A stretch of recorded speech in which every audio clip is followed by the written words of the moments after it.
there's 3 bricklayers, and the first one, you ask what he's doing, and he says, I'm laying bricks. And this, you go to the second one, he's doing the same exact thing from the outside, and he says, I'm building a church, right? So that's more like a craft, And then the third one, you ask him what he's doing, and he says, I'm building a house of God. So they all 3 are doing exactly the same thing, but they all have this different kind of drive in them. Yeah, it's different meaning, right? They have different meaning to it. Yeah, it's so beautiful. So when I'm sending an email, it just looks like I'm sending an email, but really it's like kind of moving something forward to creating like a food forest for real people who really care about it as well. Our potential, it's exponential. Hey, what's up, guys? Welcome to another Abundant Souls podcast. I'm excited to bring you my friend Ben. Ben, welcome to the podcast. Yeah, thanks for having me, man. Heck yeah. Yeah, super excited. Ben is a edible landscaper, but super knowledgeable and helps people in their yards growing food. And he also is the president of the Rare Fruit Council here in Palm Beach County, which is really exciting. So we're going to get into it. Yeah, thanks for being here, man. Yeah, thanks for having me. Yeah, for sure. So tell me, how long have you been doing this? Like, what got you into it?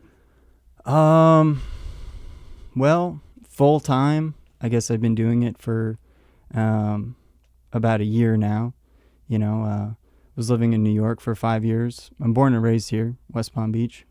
So shout out. Yeah, 561. 561. But cool, man. I moved to New York for 5 years just to kind of shake things up.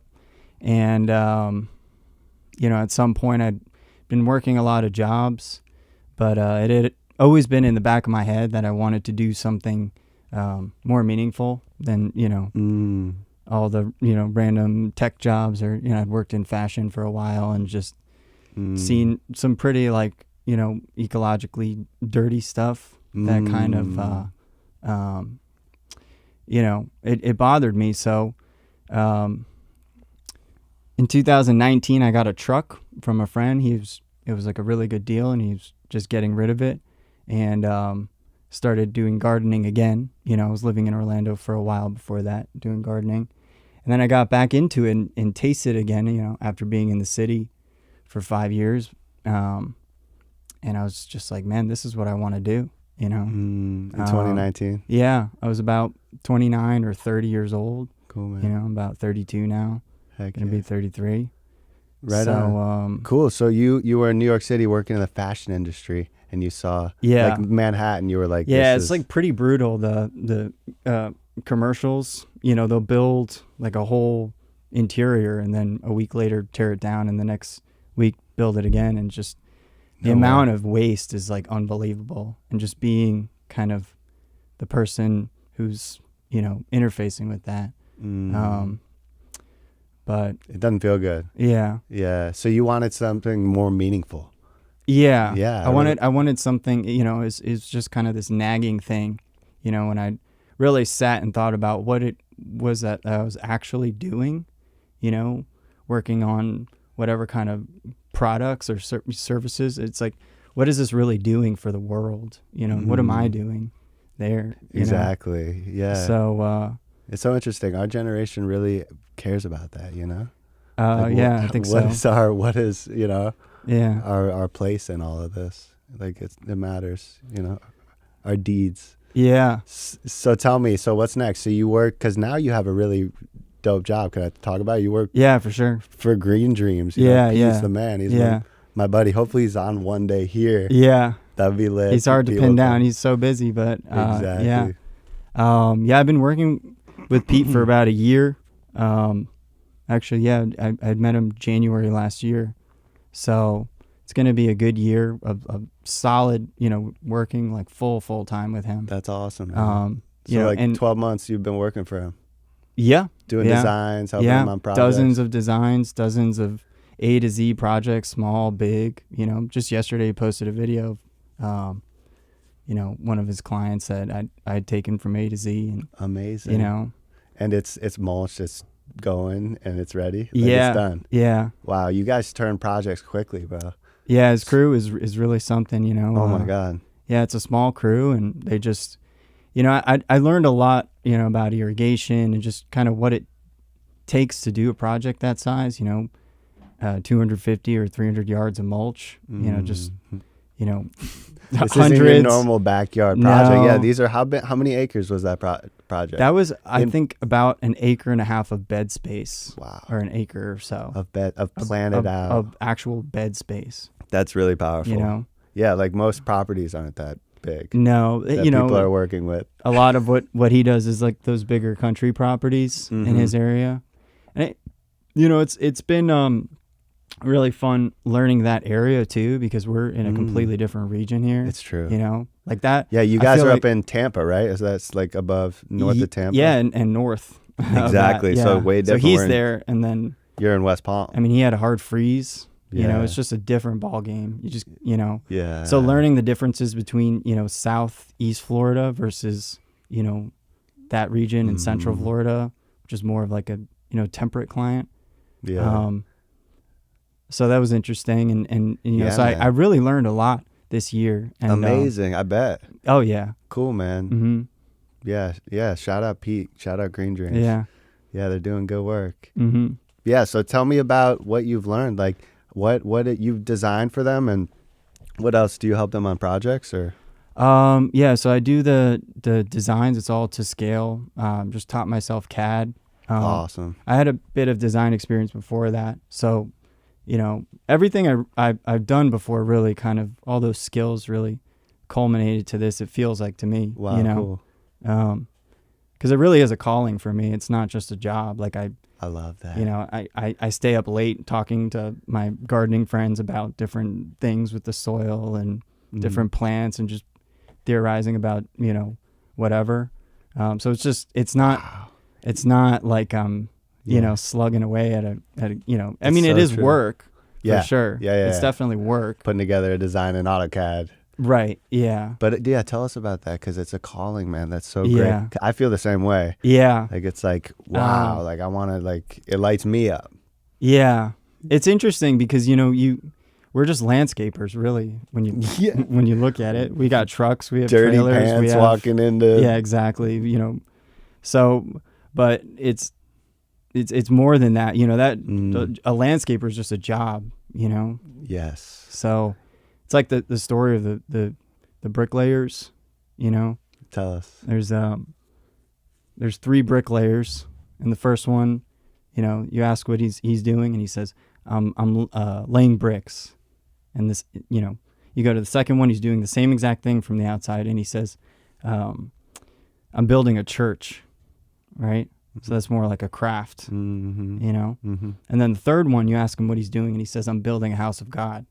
So they all 3 are doing exactly the same thing, but they all have this different kind of drive in them. Yeah, it's different meaning, right? They have Right. different meaning to it. Yeah. Yeah, it's so beautiful. So when I'm sending an email, you know, it just looks like I'm sending an email, but really it's like kind of moving something forward to creating like a food forest for real people who really care about it as well. 100%. So, you know, That's so beautiful. yeah. Yeah. The pavers, the story of the pavers. Yeah. Dude, amazing. Because they know their why, you know? How much Right. more that guy's going to finish that church in 2 seconds. The guy who's laying bricks is going to get bored by the afternoon. Exactly. Yeah. And once it starts to get hard, you know, then what? You know? Exactly. Then it's just a job and he's grinding, but he doesn't really have that like higher sense of fulfillment. Wow. You know, because when it comes down to it, we're just digging holes. Yeah, I You love know, that's and, such a good and like point. throwing mulch and you know, trying to find pots. Here's you the thing: know? it's not glamorous. Yeah, I don't know if I've talked about it. It's not glamorous. No, like it's we're in not. this fancy studio. It's so hard true. work. It's hard work. Yeah, That's why people want help. You know, because Definitely. they don't have they results. start digging and the shovel hits the limestone and bounces off, and they feel the vibration, and they're like, Yeah. "Now what?" You know, They hit the pine roots and they don't even know they don't what's know up. what to do. It's crazy. Yeah, but literally, man, that's so beautiful. Like, what outcome do we want? You know, and start from there. Not like what are the actions, what are the digging the holes. Right. You know, I think that's important. I want to share that more with my team and my community and my clients. And, Yeah. it's such a good message. Well, so I'd studied philosophy in college, and I think that's really where it started. I mean, I could probably trace it back to when I was 5 years old, but Philosophy class. yeah, it was totally random. I was kind of like jumbling around in school, didn't know, and I stumbled upon like this existentialism class. This Very cool. totally random one summer, and Where'd you go to school? UCF. Cool. Yeah, it was Dr. Hawkins. I'll never forget her. And she was this old, like, bitter, like, about to retire professor. And she would dim all the lights. It was, like, really spooky. And her, like, PowerPoint presentations were, like, the background was black and the font was white. So it was, like, very dark, Whoa. And she had practiced as a doctor, like an MD, and then she had done testing with monkeys or something, and she was horrified by what was going on, and I'm sure she was. environmental things, and so she decided to become a philosopher, I guess. So she went back for her PhD in philosophy about environmental philosophy, environmental ethics. Very cool. And that, I think, was the real seed for me, because it was cool. deeply disturbing. And it was interesting that it was in the existentialism class. It got you uncomfortable. Disturbing, you say. Yeah, definitely. Wow. It made you want to, it got you thinking differently. Yeah. That's so and cool, man. I think that had been rolling around in my head for, 7 or 8 years as I was doing other jobs and trying to, because when you're in your young 20s, you're not really good at anything. Yeah. Yeah, you have no clarity or you're just like maybe entry. you don't know, so just trying to get by doing whatever jobs you're Totally. But that's beautiful, man. Philosophy touched me too in school. Yeah. I think we talked about it with Noah on a previous podcast. Yep. Like, it's beautiful, man. That's really the beginning, Wow. is really getting your head straight about, I would say like Aldo Leopold is probably one of the more important like environmental philosophers, and just his story is really inspiring. So Aldo Leopold. yeah, he wrote like The Land Ethic. Okay. And he just has a lot of really great theories, and it's good to study these things, man. It's a lot of this stuff's forgotten. Land ethic. Yep. Like, oh my God. Yeah. Yeah. It's all about profits, and like, right. It's really why, and I'm sure you deal with a lot of that because you have a business. You work with you guys are a business. You're trying to bring a service to people. Yeah, exactly. Where does that lie? How is the earth valuable in that entire process?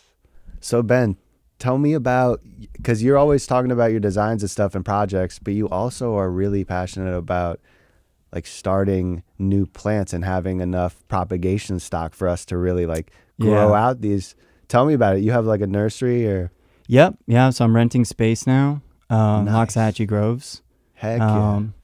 Been doing that for about 8 months or so, So I'd moved here a year ago. Oh no, over a year, October. So I guess it's been longer. Whatever. You came to my plant sale.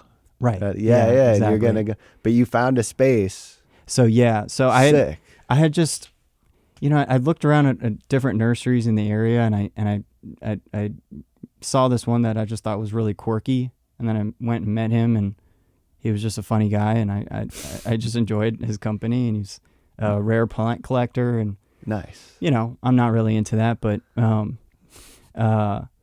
he has like 7 or 8 corgis, like he's just very eccentric, and he has corgis out there. Yeah, so it was when I first moved here, and I had no connections to anybody, and my mentor in New York had told me to connect with people before you do anything, so I just I went out to your plant sale. Yeah, you came and connected with me. People overlook that a lot in permaculture. It's people, brother. it's all people. That's so it beautiful. really is. Now you're working with Pete. Exactly. Right. That's a great, I just had to mention that. That's really good advice. And just talking to people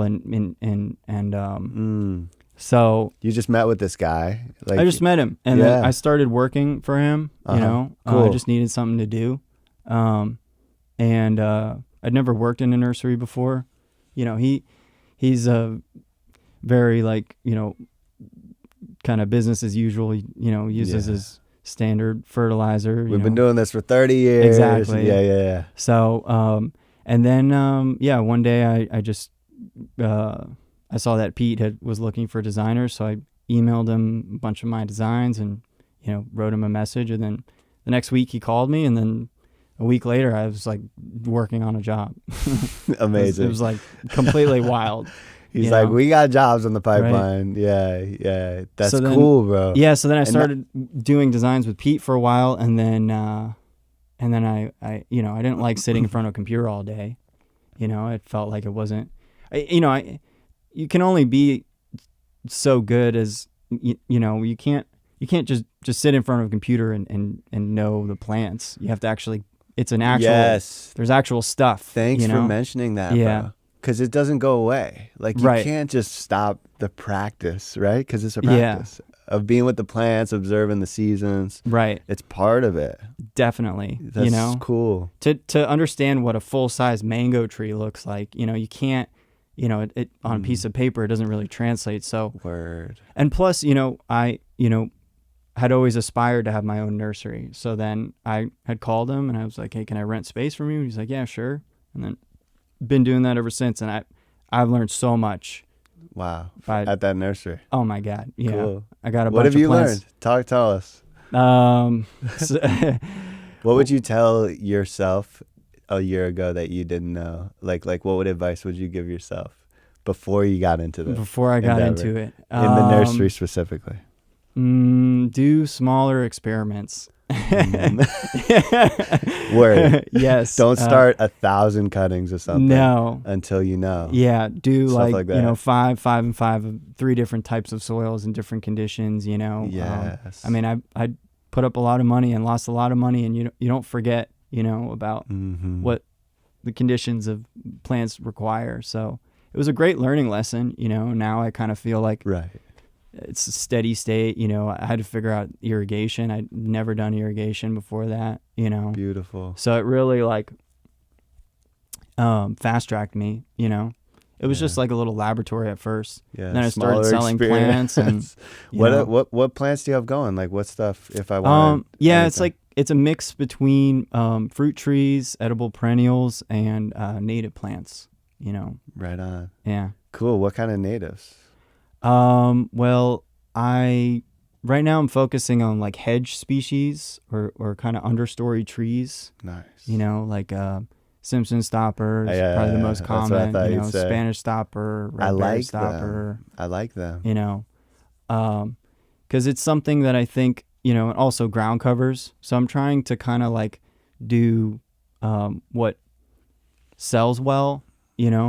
I don't want to do anything like too obscure because I need to like that makes sense. Start generating some income, and then I can get into the harder to grow stuff. So it's a mix between easy, really beneficial, and that sells.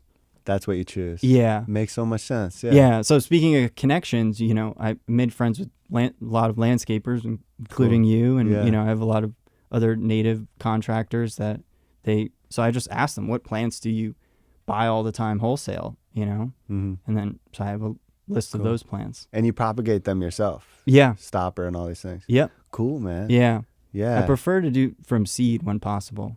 Cool. Because I don't know, that excites me.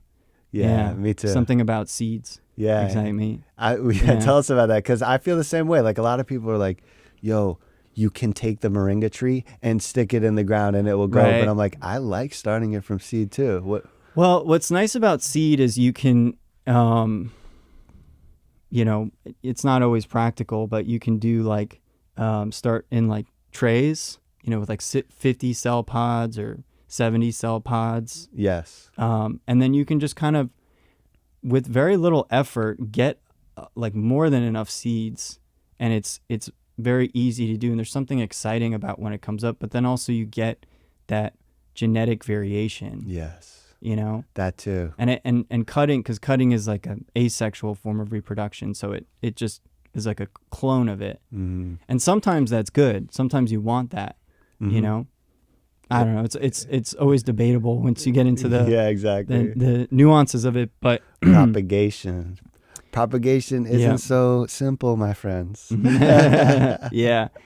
But And it's exciting. yeah, yeah.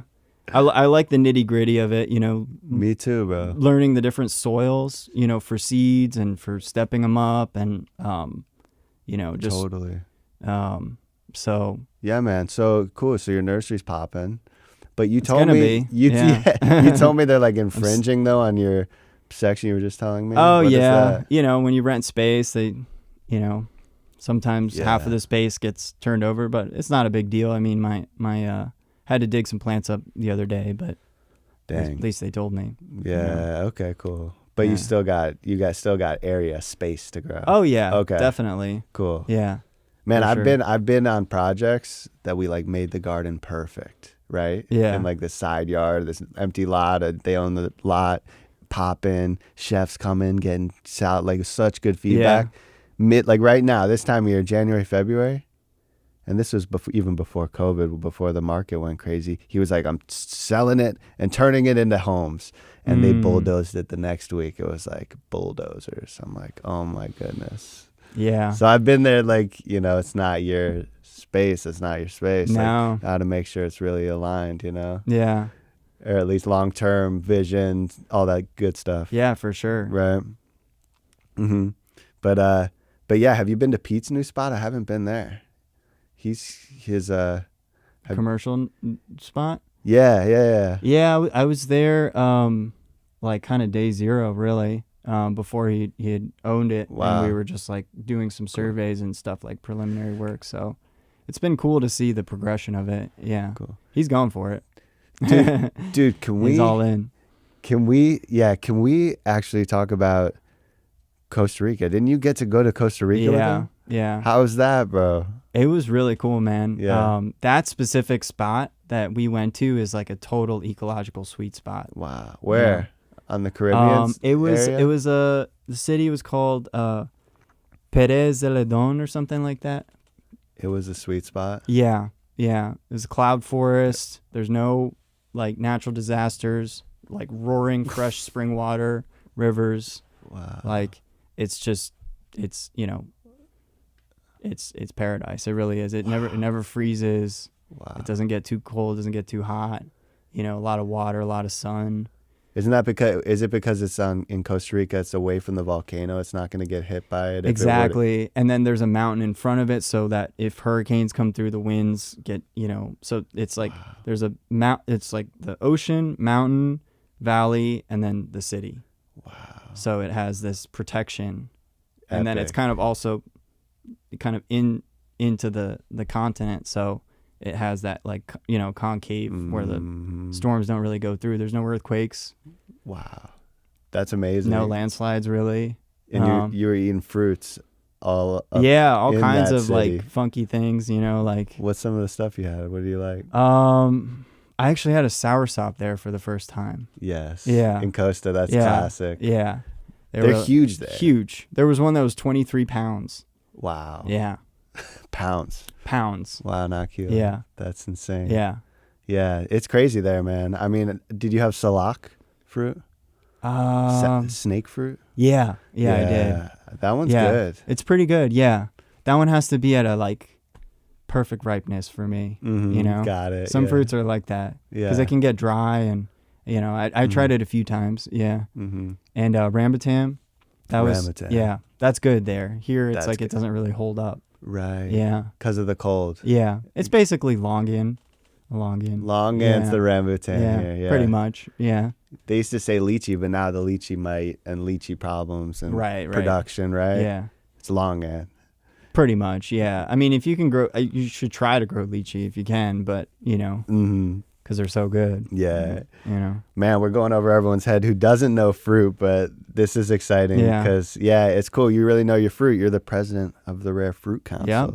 How long has that even been going on, dude? Isn't that Since October, actually. since you've been doing it no, but I'm saying like how long is the organization? Oh, you know what? Probably at least since the 80s, maybe the 70s. I found Cool. I was organizing the storage unit the other day with the VP, Mhm. and we found these yearbooks from 1985. That's amazing. And it was like real deal, like hardcore, like serious horticulturalists, like, I bet. Richard Wilson and, Cool. um, Yeah, he made it. He started Excalibur. Biggest that was like, tropical fruit. Yeah. yeah, retail nursery. I mean, Right. In the 80s. yeah, it's been, it's been going on for quite a while. A full-on yearbook. Yeah, with the committees and the notes and what was said and the different things that were passed and moved through. And, there was a committee for the importation of exotic new plant material into Palm Beach County. You know what I mean? Yeah, because there's People- laws. There's like, Right. they probably had to deal with that. Right. So people were like bringing stuff in, which is kind of cool. Super cool. Could be detrimental, but still kind of Yeah. interesting. Yeah. It is true. It could be detrimental. That's a good thing to say, because a lot of people don't realize that that's how invasive a lot of these things started. Yeah. Like I used to love Suriname cherries. I still do. I think they taste amazing, but they're, there's evidence that they're problematic. They show up in wilderness and kind of take over monoculture. Yeah. So, I don't carry that one anymore. Cool. Yeah, the Suriname cherry, that's a good point. They are a little aggressive. Yeah. But there's like that list that's like the Suriname cherry is probably aggressive, probably passion fruit too, unless Passion you fruit, like, yeah. But like some stuff like it's not that, like Right. they say some, some of these are like invasive, and I'm like, I don't know. It's, Yeah, I mean, you get down the range. You start, something about Rare Fruit Council, and I've been a part of the Native Plant Society too. And got to see some amazing speakers of last year, and the botanists are just like, you think you know what's going on, and it's the plants are just doing really strange things. Wow. One of my friends was like, oh well, I feel confident in my palm identification, and he goes, really? He's like, take the palm identification course, you won't even know what a coconut is. Yeah, it's true, man. So we know nothing. Like open It's- any plant book, and you're like, what? I don't know Latin. I mean, it's funny because deep down, I feel like it's like we're just kind of these players on a stage, and plants are just doing what they do, and we have to kind of pretend like we know what we're talking about, but it's like it's so beyond us in a way, That's so, deep, man. Way beyond us. I mean, Super deep. we're just assembling the relationships, really. That's exactly right. It's not us. They're like, how'd you? It's the. Not really, yeah. We did design and plant. We're the creators, In a way, yeah. It's interesting. Yeah. Yeah.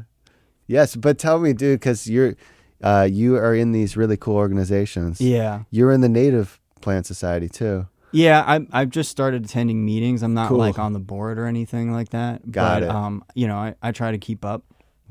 Rare Fruit Council takes up most of my time. What are you learning? So it seems like you're really into learning. Are you into learning? I think so, yeah. Yeah. Maybe. What are you learning about? Yeah.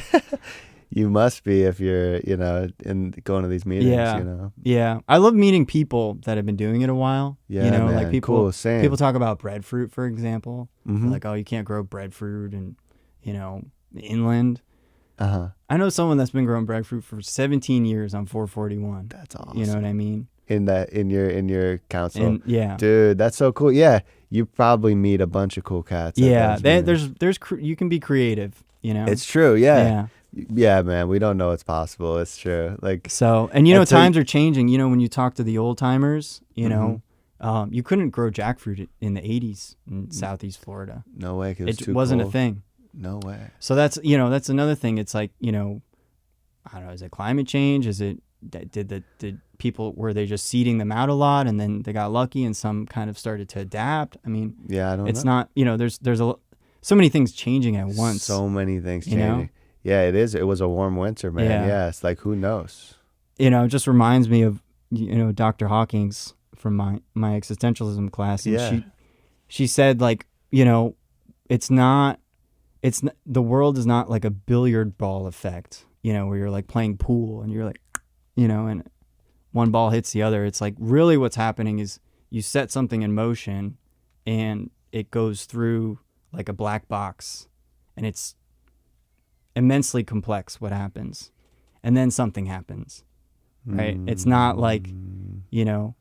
Yeah, not at all. And when you look at the soil and all the relationships that, you know, of watching food forests develop and looking into like all the bacteria and fungi and the way they're iterating through generations and developing and adapting, it's like we're kind of dealing with something that's not like, you know, a USB drive and a thing, and then it kind of starts up, you know what I mean? 100%. It's a living thing. It's a living, breathing thing. How do we explain that to somebody? You know, it took me years for it to kind of click, you know, for the native thing to click in the food forest. That's a good point. For all the different things that I've learned over the years, like, you know, and it took me a while.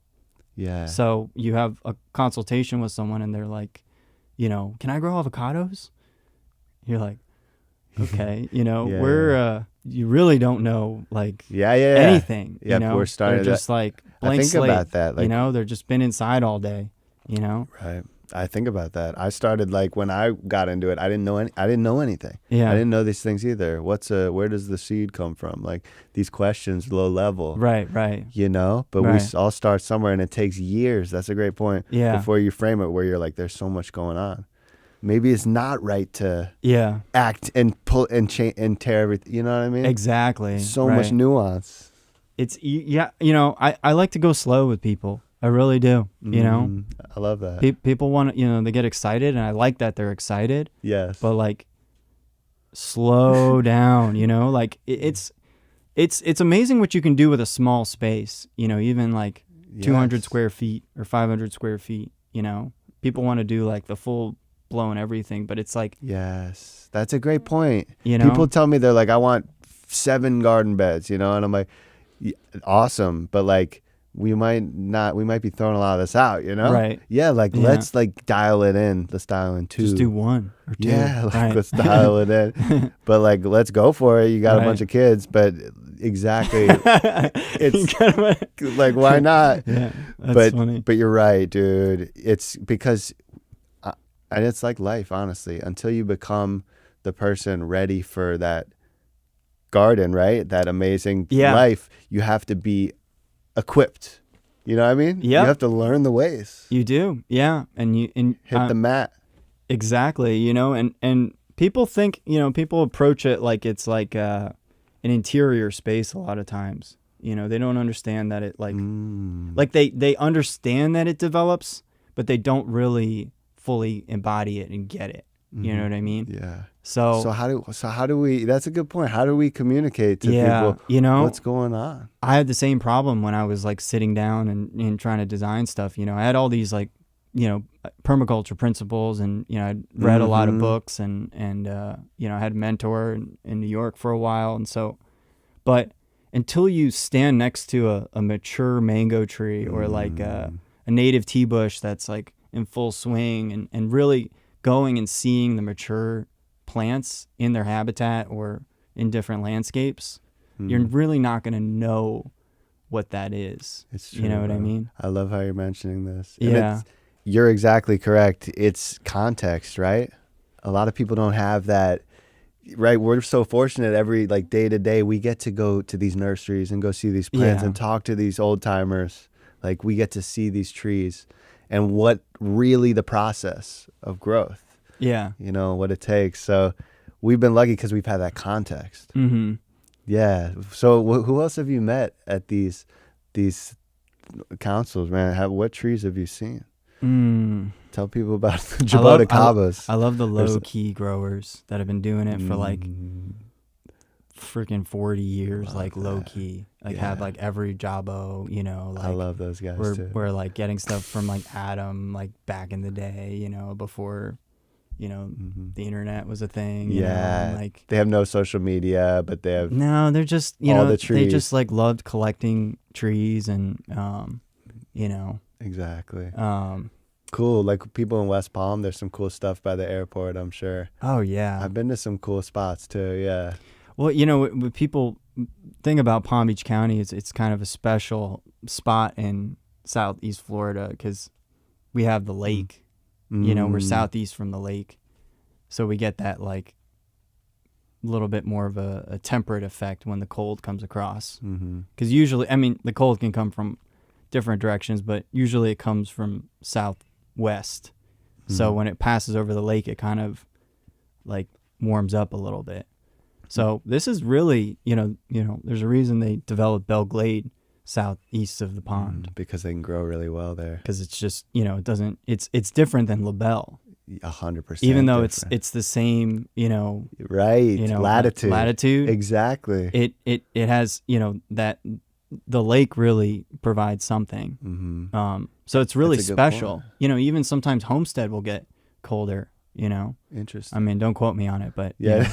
No, but that's interesting. Like, yeah, on the other side of the lake, LaBelle, they can't do jackfruits and these things as easily. not really. Yeah. I mean, we did a Interesting. consultation and we're working on a design and install, and there's no coconuts over there. That's really how you can tell. That's how you could tell. If you see, if you're driving, that's something I try to do before a consultation is I'll drive around the neighborhood and really get a feel for what's growing, Very cool. And then that you can, all right, it's a 9B. I haven't seen a coconut. Exactly. You know what I mean? That's interesting. Yeah. Cool. Yeah. And I heard one time this kid was like, Stewart is the last coconut. There's no more coconuts. I'm sure there's coconuts north of Stewart, but Yeah. it's interesing. That's probably like a Right. thing. Like the Palm Beach County is it, It's like the most Kind northern of, yeah. of subtropical type. Exactly. And then once you get to Hope Sound, it has a very different feel to it. You know what I mean? It starts to feel like temperate plains, a lot more cattle, and feels like Central Florida almost in certain places. Yes. Yeah, man. Man, we're limited on time, but this has been an awesome conversation, man. I really appreciate having you. Yeah. And we could talk forever about We this didn't even stuff. talk about soil. It's number one. Exactly. Right. I'll have to have you on next to learn about the soil you're creating at your Yeah. nursery, man. And but yeah, I know it's short, but yeah, I'm glad we got to talk about your experiences and like what your insights from being in it every day, man. I really appreciate it. Yeah, thanks for having me. Yeah, It's man. been really fun, man. Heck yeah. Yeah, before we go, is there anything you want to share with the people out there, the food forest kids who want to, go plant the world? What would you What would I say? do you have any suggestions? Clumping grasses. Yeah. Clumping grasses. Yeah. Why?